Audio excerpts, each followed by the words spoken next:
Hi viewers, welcome to FoodBeat. ఇవాళ మనం onion and వెల్లుల్లిపాయ లేకుండా ఒక శనగల కర్రీ ఎలా చేయాలో చూద్దాం. దీనికి కావాల్సిన ఇంగ్రీడియంట్స్: 100 grams పచ్చి శనగపప్పు, 50 grams సాయి మినపప్పు, ఒక 12 to 15 ఎండుమిరపకాయలు, 1 tablespoon ధనియాలు, 1 tablespoon జీలకర్ర, 1 tablespoon బియ్యం అండ్ 1 tablespoon వాము అండ్ కొన్ని వాటర్.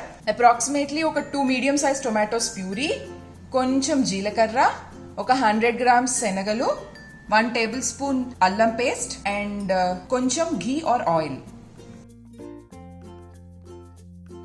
సో ఫస్ట్ మనము ఈ శనగల్ని, కాబూలీ శనగలు, ఇవి మనం ఓవర్ నైట్ సోక్ చేసుకుని బాయిల్ చేసుకోవాలి. 8 to 9 విజిల్స్ వచ్చేంత వరకు నేను ఆల్రెడీ బాయిల్ చేసేసి ఉంచేసాను. సో ఇది మనం రెసిపీలో వాడతాము.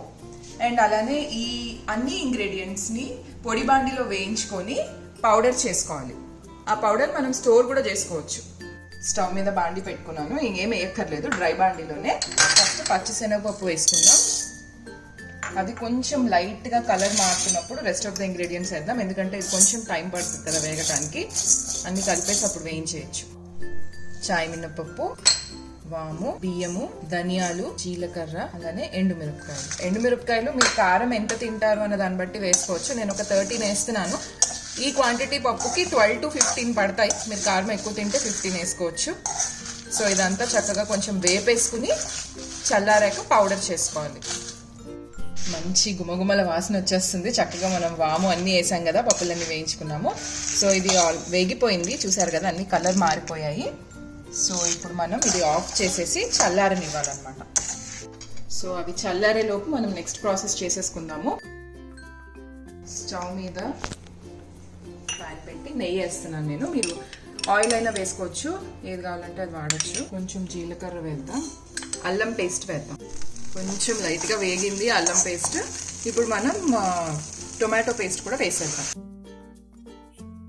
ఇది కొంచెం ఉడకాలి, పచ్చి వాసన పోయేంత వరకు. సో చక్కగా ఉడుకుతుంది. ఈ లోపు మనం చల్లారిపోయాయి మనం వేయించుకున్న పప్పులు, ఇవన్నీ మనం మిక్సీలో తీసేసుకుందాం.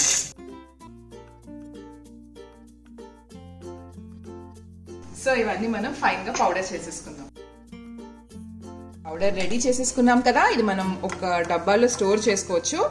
ఫ్రిడ్జ్లో పెట్టుకుంటే ఒక 2 months అయినా అలానే ఉంటుంది, పాడవదు. సో మనం హ్యాపీగా ఎప్పుడు కావాలంటే అప్పుడు వాడేసుకోవచ్చు అనమాట. సో ఈ టమాటా పేస్ట్ కూడా చక్కగా పచ్చివాసన అంతా పోయింది, బాగా ఉడికింది. ఇందులో మనం ఈ శనగలన్నీ పోసేద్దాం. కొంచెం లైట్గా వాటర్ కూడా వేద్దాం. నేను ఆల్రెడీ శనగలు ఉడకపెట్టేటప్పుడు కొంచెం సాల్ట్ వేసాను. సో ఇప్పుడు మనం ఒకసారి టొమాటో పేస్ట్కి సరిపడా అండ్ అలాగే కర్రీకి సరిపడా సాల్ట్ ఏమైనా తగ్గితే వేసుకోవాలి. సో మనం ఈ పౌడర్ ఒక 3 spoons తీసుకుందాం. కొన్ని వాటర్ వేసి కలుపుదాం. సో ఎప్పుడైనా మీరు ఉల్లిపాయ తినకూడదు, వెల్లుల్లిపాయ తినకూడదు అనుకున్నప్పుడు ఇది గ్రేవీ లాగా వాడుకోవచ్చు. ఈ శనగల కర్రీలోకి మాత్రమే కాదు, ఒకవేళ మీరు బ్రౌన్ శనగలైనా కానీ ఈ కర్రీ చేసుకోవచ్చు, టేస్ట్ బాగుంటుంది. ఒకసారి నేను అలచందుల్లోకి కూడా చేశాను, taste good. So this is the magic powder అనమాట. ఆనియన్ తినకూడదు, మన గ్రేవీ కర్రీ రావాలి అనుకున్నప్పుడు ఇది వేసుకోవచ్చు. సో ఇదంతా గ్రేవీ మనం ఇందులో పోసేద్దాం. మనం కొంచెం సాల్ట్ కూడా వేద్దాము, ఈ గ్రేవీకి సరిపడా అండ్ టొమాటో పేస్ట్కి సరిపడా సాల్ట్. ఒకసారి కలుపుదాం. అండ్ ఇది ఉడికేటప్పుడు ఇంకొంచెం దగ్గర పడుతూ ఉంటుంది, మనం చూసి కన్సిస్టెన్సీ కొంచెం వాటర్ అవసరమైతే యాడ్ చేసుకోవచ్చు. ఇది చపాతీలో కానీ, పూరీలో కానీ, పుల్కాలో కానీ అన్నిటిలోకి చాలా బాగుంటుంది. మైదా పూరి అని కొంతమంది మైదా పిండితో పూరి చేస్తారు, దాంట్లోకి అయితే సూపర్ కాంబినేషన్ ఇది. చూడండి ఇలా బబుల్స్ వచ్చేస్తున్నాయి కదా. సో కూర ఉడికిపోయింది, నేను ఇప్పుడు ఆఫ్ చేసేస్తున్నాను స్టవ్. అండ్ మనం దీన్ని ట్రాన్స్ఫర్ చేసేసుకుందాం ఒక బౌల్లో. ఉల్లిపాయ లేని శనగల కూర చాలా చాలా టేస్టీగా ఉంటుంది. సో మా ఇంట్లో ఇది అందరికీ ఇష్టం. సో మీరు కూడా తప్పకుండా ట్రై చేస్తారని నేను అనుకుంటున్నాను. సో ఇది నేను చపాతీలోకి టేస్ట్ చేసి ఎలా ఉందో మీకు చెప్పబోతున్నాను.